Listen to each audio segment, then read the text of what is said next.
किती लोकं या गोष्टीला रिलेट करतील माहिती नाही, बट आजकाल खूप लोकं असे निगेटिव्ह विचार करत आहेत. त्यांचं मन निगेटिव्ह गोष्टींकडे जात आहे. तर तुम्ही कधी विचार केलाय का, असं का होतंय? तुमचं मन नेहमी निगेटिव्ह गोष्टींकडेच का जातंय? कदाचित चुकी तुमची नसेल, तुमच्या सराउंडिंगची असेल. कारण कधी-कधी काय होतं ना, तुम्ही ज्या वातावरणामध्ये राहता ना, तुमचं मन पण तसंच होत जातं. आता माझं एक एक्झाम्पल सांगते तुम्हाला. मी एक ड्रेस घेतला होता. तो मला खूप आवडला होता आणि तो ड्रेस मी एका फॅमिली फंक्शनमध्ये घातला. आता फॅमिली फंक्शन आलं म्हणजे रिलेटिव्हज पण आलेच.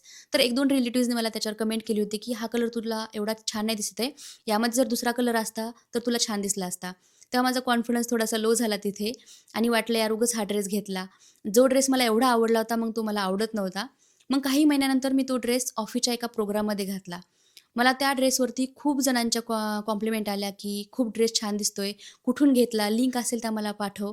तेव्हा मला खूप छान वाटलं आणि विचार केला, की मी तीच आहे, ड्रेस पण तोच आहे, फक्त माणसं बदलली होती. तेव्हा मला कळालं, की आपल्या सराउंडिंगमुळे आपला स्वतःकडे बघण्याचा अँगल पण खूप चेंज होतो. म्हणून खूप इम्पॉर्टंट आहे, की तुम्ही कशा लोकांच्या सहवासात राहता, त्यांची थिंकिंग कशी आहे, तुमची सराउंडिंग कशी आहे. कारण याचा जो परिणाम आहे ना, तुमच्या हेल्थवर, तुमच्या मनावर पडतो. So think about it.